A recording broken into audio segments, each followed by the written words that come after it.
근데 그 선을 넘어버린 거예요. 선을 넘는 것은요, 죽음이에요.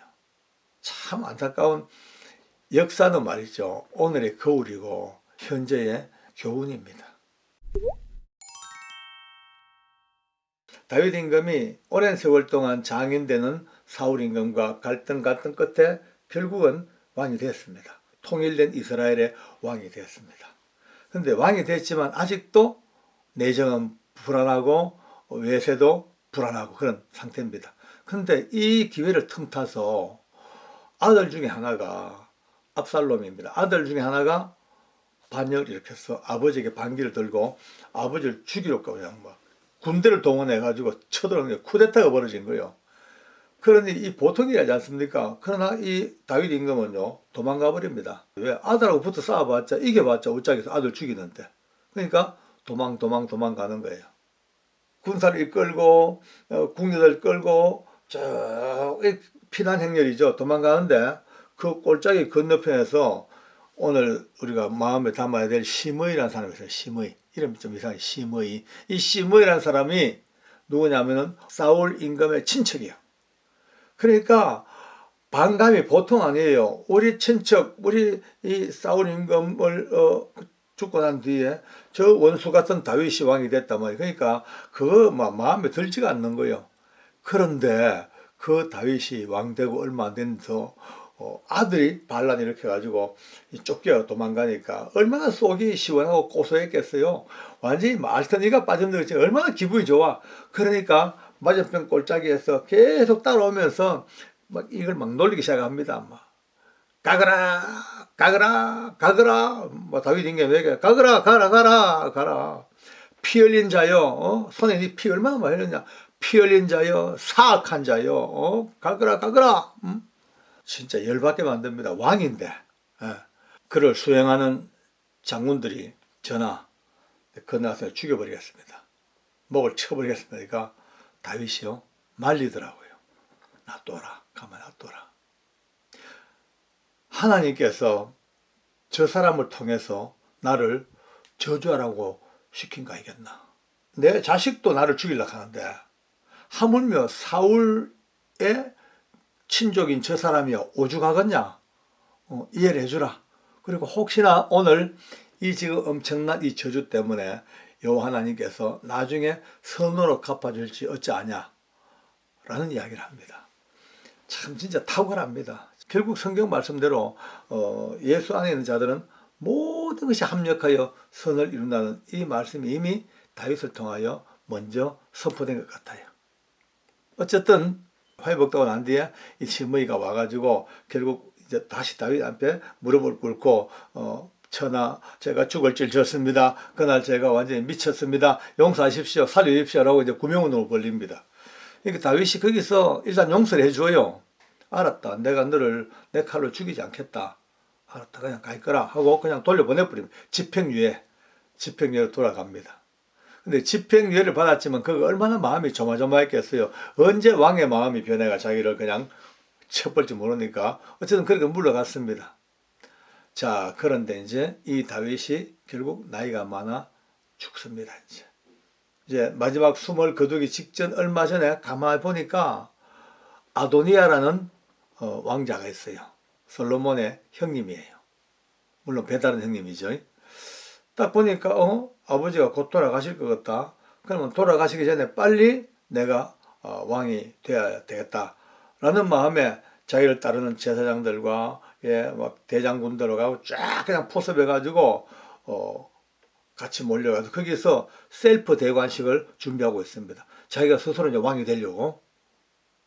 근데 이 소식이 딱 정보가 들어오자마자 바로 바세바, 바로 솔로몬의 어머니죠. 바세바와 또 제사장이 다윗에 가서 다윗 임금이여 당신은 약속했지 않습니까? 왕위를 내 아들 솔로몬에게 주기로 약속했는데 지금 솔로몬에게 넘어가기도 전에 아도니아가 저기서 자기가 먼저 지금 대관식을 하려고 준비하고 있다고.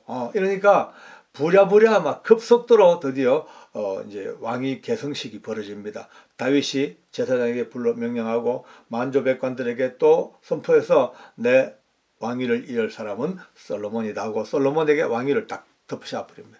그 솔로몬이 왕이 되어버렸어요.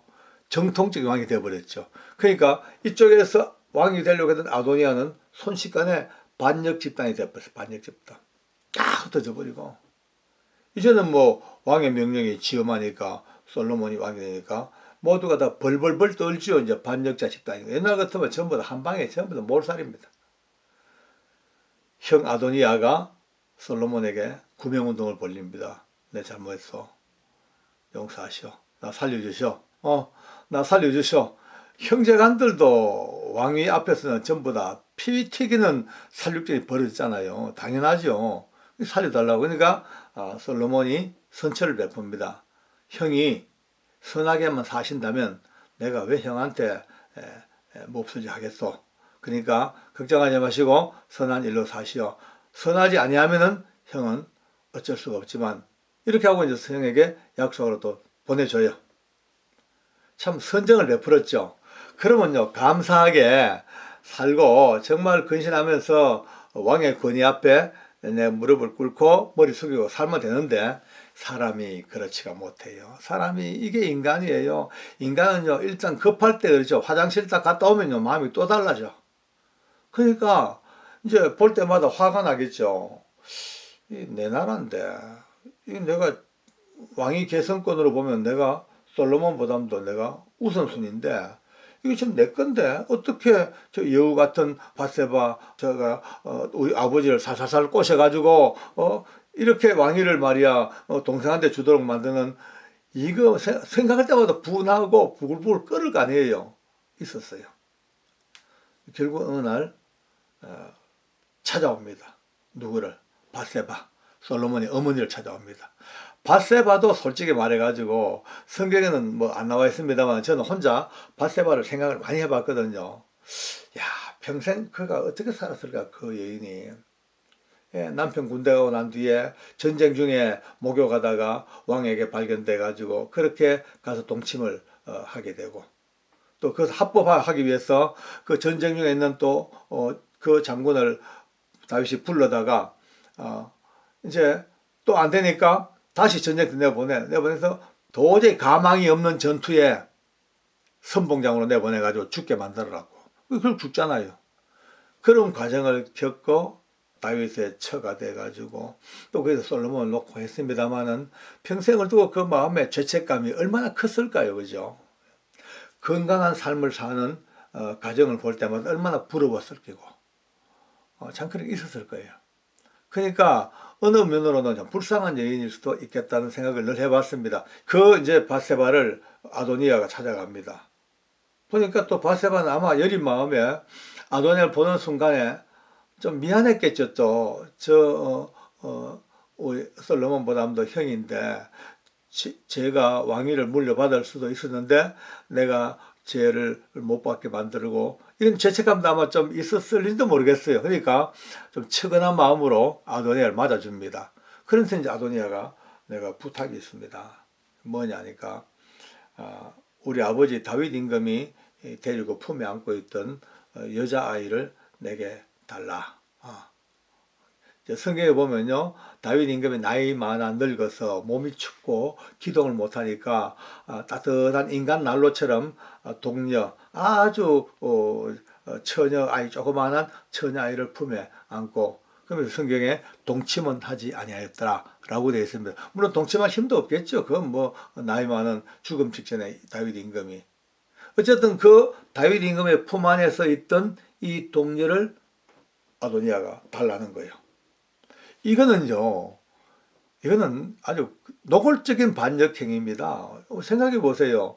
왕의 여인이야. 뭐 동침했든 말든 간에 왕이 안고 있던 왕의 여인을 달라. 그럼 내가 안겠다. 뭡니까? 내가 왕과 선왕과 동일한 서열이다. 이거는 뭐 반역자죠. 근데 그걸 서슴없이 밧세바에게 얘기합니다. 밧세바가 웬만하면요.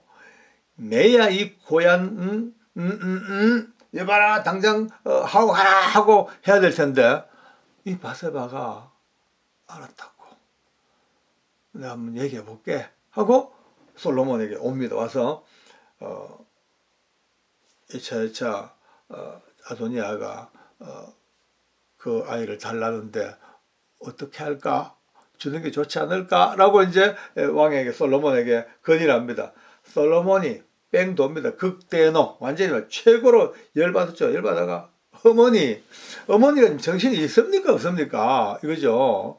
아니 뭐 꼭 그 뭐 여자뿐 아니고 가뿐 아니고 그러면 이 나라까지 다 주십시오. 그냥 주세요. 예, 이거 완전히 열통 터진 이야기죠. 결국은 솔로몬이 내 형이기 때문에 내가 지금까지는 참아줬는데 이제 왕권을 향하여 덤벼든 이 패역한 앞에는 용서 못하고 형이 죽습니다. 죽어버립니다. 그냥 살았으면 뭐 왕을 못했다 뿐이지 뭐가 부럽겠습니까? 뭐 가지고 싶은 거 다 가지고 누릴 거 다 누리고 근데 그 선을 넘어버린 거예요. 선을 넘는 것은요 죽음이에요. 참 안타까운 역사는 말이죠. 오늘의 거울이고 역사는요 현재의 교훈입니다. 게다가 이제 시므이는 말이죠. 시므이는 솔로몬이 아버지가 죽고 난 뒤에 다윗 죽고 난 뒤에 다시 불러다가 너 우리 아버지가 너를 칼로 죽이지 마라 했다. 그러니까 나도 너를 죽이지 않겠다. 그런데 한 가지 너는 절대 예루살렘 성을 벗어나면 안 돼. 그 예루살렘 성 안에서만 사는 요즘 말하면은 주거지 제한 명령을 받습니다. 주거지 않아. 여기서 나가면 안 돼. 나가면 넌 죽어. 예루살렘 성에 사니까 성이 얼마나 넓습니까? 사는데 아무 지장이 없어요. 살면 돼. 근데 3년쯤 지났습니다. 사람이 세월이 지나면요 또 희미해져 버려요. 3년쯤 지나니까 이 시므이가 그 명령을 그 이제 조금 뭐 헬렐레 무시해버리고 잊어버리고 있는 차에 자기 종 2사람이 도망을 가가지고 이웃 나라에 도망을 갔다는 이제 정보를 알고는 추격대를 조직해가지고 예루살렘 성을 나가서 시내를 건너서 가서 잡아가지고 왔어요. 잘 끝났어. 그런데 이 사건이 보고가 딱 됩니다. 그러니까 드디어 약속을 한 거예요. 결국은요 다윗도 그가 죽으면서 솔로몬에게 그를 물론 나는 안 죽였다마는 그의 죄를 절대 잊지 말라라는 유언을 따로 비밀 유언을 남겼어요. 그런데 드디어 솔로몬은 여호와 하나님과 약속을 하겠지. 그럼 그 길로 그도 죽습니다. 한 시대가 바뀌고 왕조가 바뀌고 역사가 바뀌고 지도자가 바뀝니다. 필수적으로 많은 변화가 오게 되어 있습니다. 인적 쇄신도 있고 제도적인 쇄신도 있고 어디 지금 우리나라만 그렇습니까? 온 세계 역사가 그랬고 동서고금이 마찬가지입니다. 그거 가지고 이것저것 따져봤자 아무 소용이 없습니다.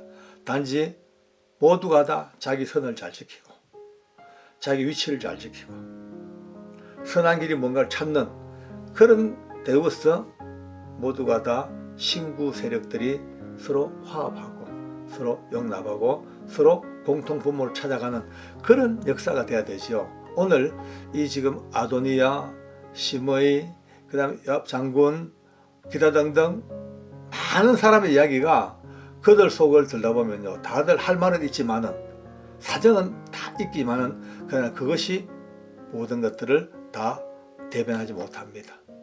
지켜져야 될 선, 우리가 따라야 될 나름대로의 어떤 규범 속에서 정말 신실하게 오늘 주어진 삶을 모두가 다 평안하게 살 수 있는 은혜가 있었으면 참 좋겠습니다. 기도하겠습니다. 좋으신 하나님, 은혜를 참말로 감사합니다. 하나님 아버지 인생들 돌아보면 모두가 다 부족하고 약하고 처분학교만하고 쉬에 잊어버리고 참을 해야 될 일들과 내가 가야 될 길들과 내가 넘지 말아야 될 선들이 무엇인가를 늘 망각하면서 그때그때 살아가는 우리 인생들, 오늘도 이 말씀을 통하여 쉽게 자신을 돌아보면서 우리가 지켜야 될 선들, 우리가 넘지 말아야 될 그것이 무엇인가를 신실하게 깨닫고 정말로 근신하며 살아가는 아름다운 믿음의 삶들 될 수 있도록 축복하여 주시옵소서. 예수님의 이름으로 기도드립니다. 아멘.